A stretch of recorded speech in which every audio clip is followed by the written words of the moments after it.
Here we are, everybody. We're going to do the review for issue 90. So let's go ahead and get started with that. Let's talk about the Shadowcaster. If you watch Rebels, you would recognize this ship. So let's go ahead and get going. Long, a favorite of bounty hunters, pursuit craft had a odd role. Part starfighter, part long-haul freighter, they had to be able to doggedly run down an opponent and then hold their own in a fight. To do this, they needed the agility and weaponry of a starfighter while also carrying the armor and shields of a larger vessel. Lastly, they had to be small enough to present a difficult target but large enough to provide a degree of comfort for longer pursuits, not to mention space for all the mission equipment and any prisoners. Ketsu's choice. In space, Ketsu's Lancer class pursuit craft could dock with other vessels using an external docking sleeve at the rear of the ship. Rather than clamping to the other ship, the docking sleeve fitted around the opposite airlock, or, if possible, a compatible docking sleeve, and secured itself using powerful electromagnets. This ensured that it was Ketsu, rather than the pilot of the other ship, who decided when the two ships disengaged. Nothing that provided particularly useful, something that provided proved particularly useful on certain bounty hunting missions. So let's talk about Ketsu Onyo. Onyo. Ketsu Onyo was born in the era where her homeworld of Mandalore knew only of Republic failings and Imperial control. When still young, she joined the Imperial Academy there, but, along with her friend Sabine Wren, soon grew disillusioned with the Empire and ran away. Some time later, the two went their separate ways, Wren choosing to rebel against the Empire directly, and Ketsu teaming up with notorious crime syndicate Black Sun. Distinctive disc, originally designed and manufactured by the Connoisseur Manufacturing, drawing on its experiences developing the Y-Wing series during the Clone Wars, the distinctive disc-shaped Lancer class became popular with law enforcement agencies and militaries looking for long-range system or sector patrol ships. However, those operated on the other side of the law also saw the potential of the ship, and one Lancer-class vessel saw its way into the ownership of an up-and-coming young bounty hunter from Mandalore, Ketsu Onyo. Though it was variously modified to suit the needs of its new owner, the Shadowcaster had the Lancer's standard disc-shaped hull with the sublight engines on either side on short, wide struts. The cockpit was on up front, thrust out from the disc, along with the main guns. Ingress and egress was via a docking port at the rear of the ship, or from short ramps on either side of the boxy fore section of the main hold. A circular port in the floor of the hold allowed the ship to dock with certain types of vessels. Small but perfectly formed. Ketsu's Shadowcaster had no cargo lift, so the main hold area, which dominated the interior of the ship, could only be loaded with smaller cargo crates that could fit through the airlocks. There was no purpose-built cabin for the bounty hunter to sleep in on longer missions, though there was significant space in the hold for a cot bed if desired. There were 6 fold-down seats for passengers, or, more usually in Ketsu's case, bound prisoners. At the front end of the hold, a ladder led up to a short, steeply canted corridor in the cockpit. A blast door was to slam closed if there was an atmosphere leak in the main hold. The cockpit itself was small, with a high-backed seat just for the pilot. 1 or 2 people could stand behind the pilot, but it wouldn't make for a comfortable ride. The control yoke came down from the top of the center of the main console and had 2 firing studs on its arms. The targeting scanner was a circular display in the center of the console with the weapon selection buttons to the right of it. In between was a configurable display that could show weapon energy levels, fuel consumption, and so on. Being primed for bounty hunting missions, the ship was heavily armed as well as unmanned rotating triple laser turret on the top of the ship. The prow mounted two double laser cannons, one small anti-personnel model just under the nose and a larger set on either side of the cockpit. Less visible were the tractor beam emitters. These allowed Ketsu to dock onto opponent ships or to drag them from space up into the ship via the access hatch in the main hold. Shortly after being reunited with her old friend Sabine Wren, Ketsu turned away from the Black Sun and the world of bounty hunting and instead brought herself and her ship into the ranks of the Rebel Alliance. Shuttle service. In the bounty hunting profession, any edge was worth having. One trick that Ketsu learned early on was to leave her ship idling, its engines charged and ready to go, whenever she entered a combat situation on foot. This allowed her to quickly reboard her ship and escape should the fight not go her way, or launch a pursuit rapidly. It was a habit that paid off time and again for Ketsu. For example, when Sabine Wren gave her the slip on Geralt, stealing a shuttle to do so, Ketsu was able to use the departure of a second shuttle to allow her to vault out of the docking bay when Wren had just left on over to where the Shadowcaster was waiting.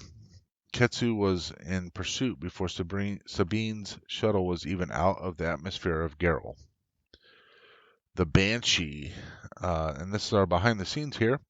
The look of the distinctive disc-shaped Shadowcaster seen in Star Wars Rebels was based on an earlier design of the Banshee, our starship said to be used by former Sith assassin turned bounty hunter Asajj Ventress in the released sixth season of Star Wars The Clone Wars. Ventress's story was eventually turned into the 2005 novel Star Wars Dark Disciple. So you can kind of see maybe a little bit of semblance, but the differences as well for what it would have looked like. Very similar, but enough differences to note. Invitation to Toydaria.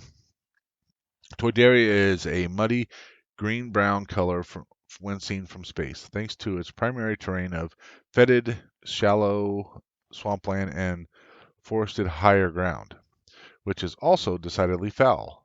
The planet has for centuries been ruled by Toydarian monarch, but has had a somewhat unusual political history due to it being part of the Hutt space, but deemed of very little interest to the Hutts themselves. For much of its history, the planet was officially closed to off-worlders unless by special invitation, hence the name of this article, Invitation to Toydaria. Let's talk about the No Paradise, and this is from Legends. Technically, vassals of the Hutts, the winged Toydarian people were allowed to a measure of independence by the Hutt Council. This was in no small part because Toydaria didn't have a whole lot to offer. Initially, the Hutts hoped the planet's swamps would provide them with a home from home. However, the thick clouds of tiny biting insects that swarmed the surface, while of no major concern to the natives, infuriated the Hutts, in spite of their legendary thick hides. Even so, Hutt visitors were the major exception to the no off-worlders rule. The shallow swamps of Toydaria were dotted with thick mats of algae. On these and on the few rocky uh, promontories that thrust up through the stinking water, the Toydarians built their homes and spas for the Hutts. Around them, the muddy waters seethed with many predators, this being the primary reason that the Toydarian fly everywhere. Swamp life includes the grabworm, Toydaria's apex predator, but fortunately, hunting these beasts is the one attraction that never fails to draw the Hutts to the planet. Royal Palace, entirely built over a rock spire that had been occupied and repeatedly built upon throughout the planet's history, the Toydarian Royal Palace was one of the few places on the somewhat isolationist world where high technology mixed with traditional Toydarian construction. Two floating docking platforms were reserved for off-world craft, with the few souls permitted to land, then confined to their ship and guarded. The landing platforms built into the palace itself were reserved for the royal vehicles and Toydarian defense craft, while further down at the base of the rock on which the palace sat were docking ports for commercial shipping both from around Toydaria itself and elsewhere. Warehouse pods stored the few exports Toydaria could offer and acted as processing sites for the imports the planet relied on, largely foodstuffs, as Toydaria's marshy fields were not consistently rewarding to agriculture. Atop the main turreted rotunda of the palace were a number of spires. Wrapping around those was a long ring that was both decorative and practical, containing, as it did, the additional living quarters and functional rooms and facilities. The royal audience chamber was reached via a tall, narrow corridor. This was kept dark and gloomy, meaning supplicants emerged blinking and bedazzled into the well-lit chamber beyond. This design harked back to the days when Toydarians built their homes of mud and sticks, with each room reached via tunnels. The ruler sat high on a raised dais in the center of the back wall, his advisory council arranged below and to either side, ensuring many sets of eyes would come to rest on any nervous visitor. For those who could not fly, floating repulsor lift platforms were on hand, which would raise the guests to a more appropriate height to offer their greetings and make their requests. Flying, food, and farming. With winged Toydarians flitting everywhere, speeders and spacecraft were banned across the majority of the planet except under special circumstances. Even then, they must stick to slower speeds and designated routes, while visiting craft may only dock at specific spaceports, and then rely on the network of public light rail systems to travel elsewhere on the planet. With the Toydarian people largely uninterested in high technology, the planet's principal import is food. This is especially important as Toydarian's roughly 30-year weather cycle of vicious monsoons, coupled with fungal disease spread on plants and fish, often hamper the population agriculture, occasionally reducing the people to starvation. Historically, the monsoon season also brought warfare amongst Toydarian clans, which would fight over the remaining resources. Generations of Toydarian monarchs have worked hard to ensure the people are cushioned against the worst of the monsoons.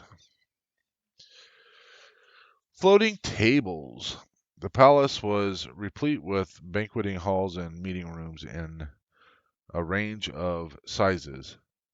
Such places normally had large windows offering views of the land beyond, even if the massively green-brown vistas were somewhat less impressive to visitors than to the Toydarians themselves. In keeping with the Toydarian fluttering, airbound existence, the tables in these rooms also had repulsor lifts built in, each hovering uh, each hovering rather high in the air during the meeting or meal, with chairs attached to the floating units. It could be a rather unsettling experience for non-Toydarians.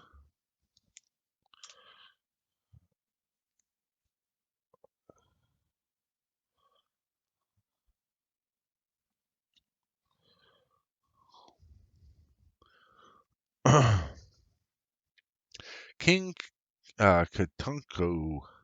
King Katunko ruled Toydarian at the time of the Clone Wars, an earnest and well-meaning monarch. Katunko had sought to save his people from the violence engulfing the galaxy by remaining neutral in the conflict. But this was not to last. When the suffering of the Twi'lek people on nearby Ryloth was made when the suffering of the Twi'lek people on nearby Ryloth was made clear to him, Katunko agreed to allow Republic relief missions bound for Ryloth to fly via Toydaria. keeping the arrangement a secret in order to retain his world's neutral stance. Not long after this, though, Kentunko decided to side with the Republic formally and began representing Toydaria in the Galactic Senate. Unfortunately for Kentunko, this earned him the enmity of the Separatists, and a visit from Count Dooku's new apprentice, Savage Opress, resulted in the Zabrak Night Brother killing the Toydarian king during an attempt to escape. So there you go. There's that. Toydaria. You guys would recognize a Toydarian because that would be Watto from the Phantom Menace. So there you go. Shipyards, Part 1. The Galaxy's shipyards are as diverse as the vessels they build. Whether it's a custom-built star yacht or a fleet of warships intended to hold the galactic population in the grip of fear, the galaxy's best and brightest engineers are willing and ready to come up with the design to suit. Over and above, some shipyards, such as the vast orbital ones that float above the planet Corellia, operated the renowned Corellian Engineering Corporation, rely on the quality of their products to keep their typically civilian customers loyal. Others, such as Kuat drive yards, have traditionally relied more heavily on military contracts, and while there are some yards, such as those of the First Order in the unknown regions, that exist in secret and serve only one, often shady customer. It is more often the length of service in the industry, commercial experience, and reputation that sees a shipyard earn itself a name in the annals of galactic history.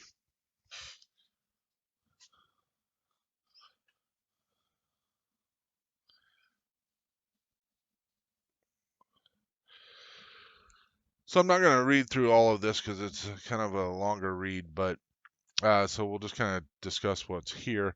So the Quat Systems Engineering, they're responsible for virtually all of the Star Destroyers.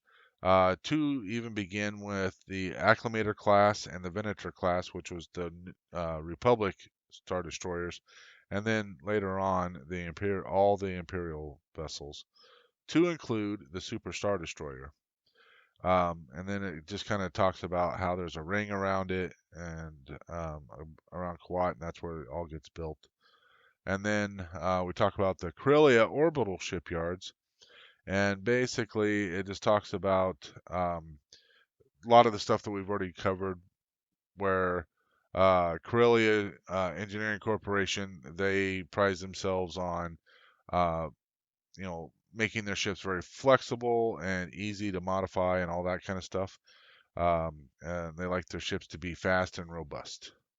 And then, of course, it talks about how they pretty much stick with corporations and private people, but they did create a lot of the Gazanti class cruisers at the height of the Imperial era, and but a lot of those were just for you know specific planets or what have you systems, not necessarily for the Empire, but they did build some for the Empire. And the Empire, the ones that they built for the Empire had other specifics like better shields, stronger weapons, all that kind of stuff. And then it goes in to talk about the Millennium Falcon being its most famous. And then one of the stories that we told, quite a while ago about how that there was a near catastrophic problem with the Falcon on the assembly line and it accidentally launched when it shouldn't have and blah blah blah. So that's kind of why I didn't want to go through this because most of it is already kind of known. So that is everything for issue 90. In this issue, we technically finished up the Mandibles, added all of the Greeblies to them, got them painted, all that kind of stuff. So that's all taken care of. And in the next issue, we are going to get a little bit more framework for around the outside. We're also going to get the diffuser for the engine and all that kind of stuff, which means we're going to have to get started on building out the engines themselves, meaning these LEDs to mark the engines. So be on the lookout for that coming up this Friday for at least first part of issue 91. So with that, I want to say thank you very much, everybody, for watching, and may the Force be with you always.